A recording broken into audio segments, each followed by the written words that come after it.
Hi guys, welcome back to my channel. And for today's video guys, marami nagtatanong kung paano daw ba i-off ang auto correction sa Tecno Mobile. So just keep on watching. Punta lang kayo sa message, then click nyo yung start chat. Then after nun guys, i-click nyo yung settings icon. Then check nyo muna guys yung language kung naka-English ba or what. Then after nun guys, click nyo yung text correction. Diyan yung makikita guys kung ano yung mga naka-on or yung naka-activate.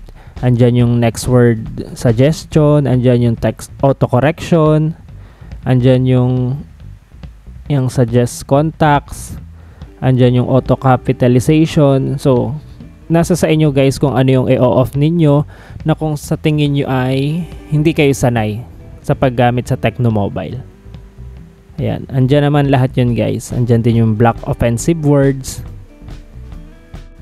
Then double check din guys minsan yung dictionary kasi minsan hindi nyo inaakala may mga naklik na pala kayo dyan na hindi lang English or mga ibang lingwahe kaya nag-error minsan kapag nagchat-chat kayo or nagte-text kayo.